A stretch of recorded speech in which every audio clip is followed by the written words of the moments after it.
इस वक्त सीधे G20 का रुख करते हैं। प्रधानमंत्री नरेंद्र मोदी क्या कह रहे हैं, सुनिए आइए।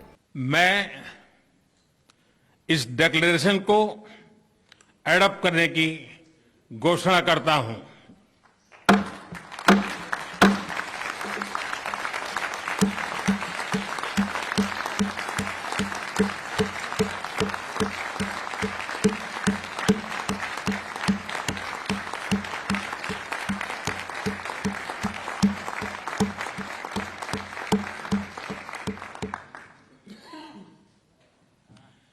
इस अवसर पर मैं हमारे मंत्रीगण, शेरपा और सभी अधिकारियों का हृदय से अभिनंदन करता हूं, जिन्होंने अथाक परिश्रम करके इसे सार्थक किया है और इसलिए वे सभी अभिनंदन के अधिकारी हैं।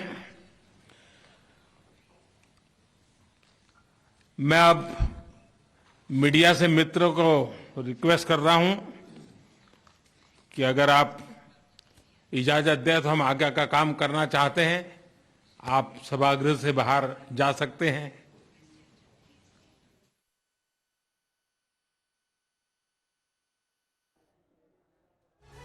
तो प्रधानमंत्री मोदी को आप सुन रहे थे। G20 के पहले सत्र के बाद दोबारा प्रधानमंत्री मोदी सामने आए हैं और उनकी तरफ से क्या कुछ कहा गया है ये दोबारा आपको सुनवाने की हम कोशिश करेंगे। लेकिन G20 के मंच पे इस वक्त आप देख रहे हैं डिक्लेरेशन को लेकर बात कही जा रही थी। जी हाँ, प्रधानमंत्री नरेंद्र मोदी आपका इस वक्त जो सेशन शुरू हुआ है, ये सेशन है वन फैमिली। उन्होंने मीडिया को कहा कि अब आप बाहर जाएं क्योंकि अब इसके बाद चर्चा की शुरुआत होगी। जो सेकंड सेशन है उसकी शुरुआत हो रही है ये, और ये सेशन है वन फैमिली। वन फैमिली पर G20 के दूसरे सेशन की शुरुआत करते हुए प्रधानमंत्री नरेंद्र मोदी को आपने सुना। इसके बीच में यानी पहले सेशन और दूसरे सेशन के बीच में बायलैटरल मीटिंग्स हुई हैं और उसके बाद अब वन फैमिली जो दूसरे सेशन को नाम दिया गया है उसकी शुरुआत हुई है प्रधानमंत्री नरेंद्र मोदी के संबोधन के साथ। तो पहला सेशन वन अर्थ पूरा होने के बाद दूसरा सेशन वन फैमिली, इसकी शुरुआत अब होने जा रही है। और उससे पहले प्रधानमंत्री मोदी को आप सुन रहे थे। वन फैमिली सेशन की शुरुआत से पहले प्रधानमंत्री मोदी ने एक बार फिर से सामने आकर अपनी बात रखी है। आज पहले सेशन के दौरान सबसे पहले जब शुरुआत हुई तो अफ्रीकन यूनियन को G20 का स्थायी सदस्य बनाया गया, एक बड़ी उपलब्धि हासिल हुई। लेकिन उसके बाद बायलैटरल बैठकें हुई हैं। भारत की बैठक जर्मनी के साथ, ब्रिटेन के साथ होनी है। जब भारत की बैठक ब्रिटेन के साथ हुई, इसके अलावा जर्मनी के साथ होनी है बैठक। इसके बाद इटली के साथ होगी द्विपक्षीय बातचीत। तो बायलैटरल्स भी हो रही हैं लगातार।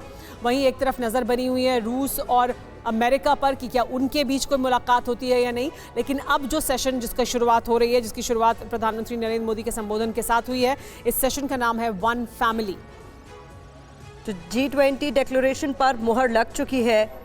यह इस वक्त की बड़ी खबर और उसका अपडेट आपके सामने है। सुबह प्रधानमंत्री मोदी ने अपने संबोधन के दौरान बहुत महत्वपूर्ण बातें कही थी, जिसपे सबसे ज्यादा जोर उनका था जो ग्लोबल ट्रस्ट डेफिसिट इस वक्त दुनिया भर में बना हुआ है, उसे खत्म करने पर जोर देना होगा और हम सब मिलकर ही ऐसा कर सकते हैं। ये प्रधानमंत्री मोदी की तरफ से कहा गया था। और अब ये तस्वीरें आप देख रहे हैं बेहद महत्वपूर्ण है, जहां पर G20 डिक्लेरेशन पर मुहर लगा दी गई। प्रधानमंत्री नरेंद्र मोदी ने सभी मेहमानों का स्वागत किया और उसके बाद आइए सुनते हैं, एक बार फिर आपको सुनवाते हैं कि वन फैमिली सेशन की शुरुआत में प्रधानमंत्री ने क्या कहा। एक खुशखबरी मिली है।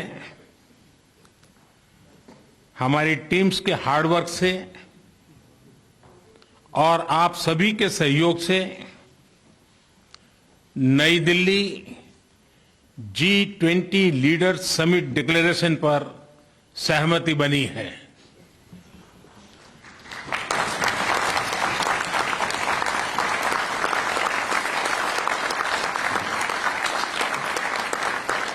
मेरा प्रस्ताव है कि इस लीडर्स डिक्लेरेशन को भी एडॉप्ट किया जाए।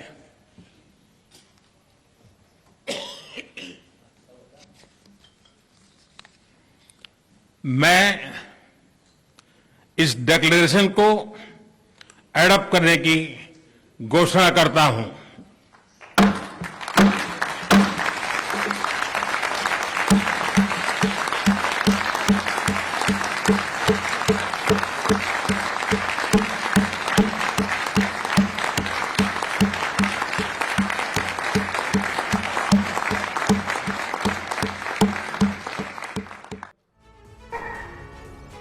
न्यू दिल्ली लीडर्स डिक्लेरेशन को अडॉप्ट करने के लिए अडॉप्ट किया जाए, इसको लेकर प्रधानमंत्री नरेंद्र मोदी ने यहाँ पर इस सेशन के दौरान घोषणा की और ये अपने आप में बड़ी सफलता है। जो प्रधानमंत्री ने भी कहा कि कैसे लगातार तमाम लोग जो मेहनत कर रहे थे पीछे और उनकी मेहनत की वजह से संभव हो पाया। हमारे साथ मनीष जुड़ गए हैं। मनीष, जॉइंट डिक्लेरेशन की बात ही लगातार की जा रही थी कि पूरे एक साल तक जो कुछ किया गया है, क्या निकला, क्या आउटकम है इसका, उसके लिए जरूरी है कि एक जॉइंट डिक्लेरेशन सामने आए।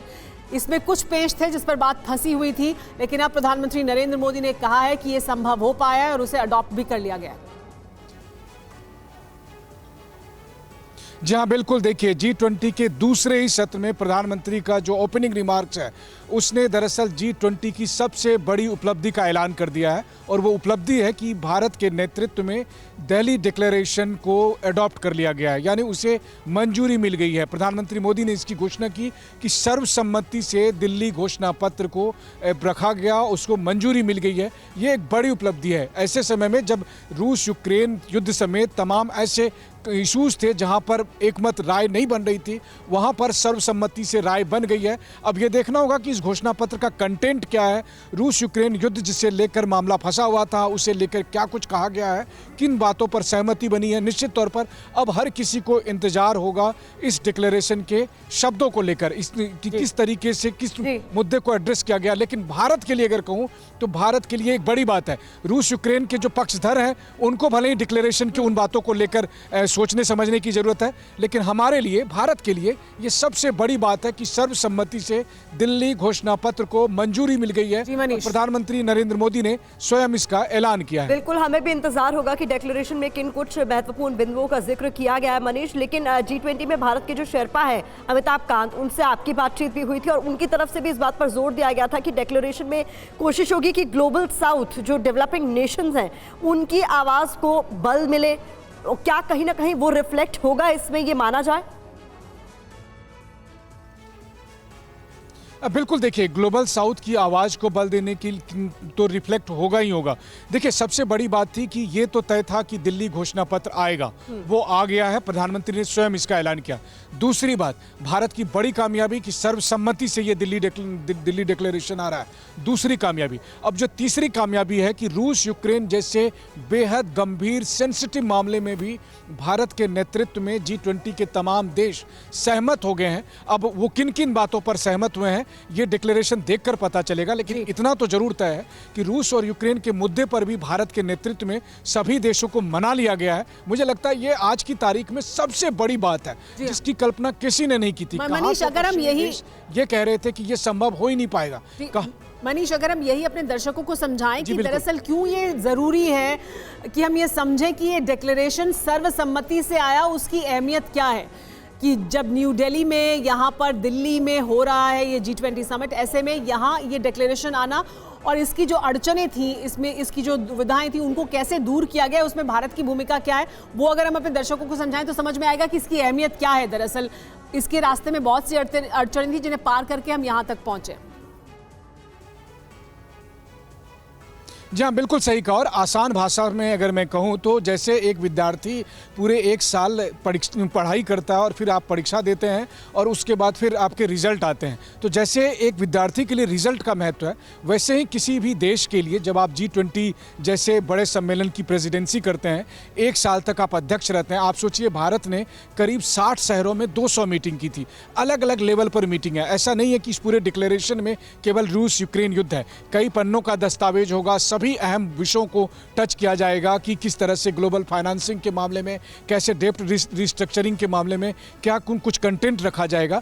उसी में से एक मुद्दा आता है रूस और यूक्रेन, जिसको लेकर हम सब जानते हैं कि एक तरफ अमेरिका, ब्रिटेन और G7 के वो तमाम देश हैं जिनका मानना है कि वो चाहते हैं कि रूस के खिलाफ इसमें कुछ लिखा जाए। वहीं भारत चूंकि शुरू से इस पूरे मुद्दे को लेकर न्यूट्रल रहा है, तो उनका मानना है कि रूस और यूक्रेन दोनों की संवेदनशील जो उनका पक्ष है उनको ध्यान में अपने आप में बहुत संवेदनशील मुद्दा भी है, बहुत गंभीर मुद्दा भी है और उसमें किसी भी तरह की सहमति बनाना भी बहुत मुश्किल है। तो अगर उस पर कुछ है और उस पर कुछ सकारात्मक निकलकर सामने आता है जॉइंट डिक्लेरेशन में तो भी बड़ी बात होगी, अगर नहीं भी आता है तो भी बड़ी बात यह है कि अपने आप में सर्वसम्मति से इस डिक्लेरेशन को एक्सेप्ट कर लिया गया है।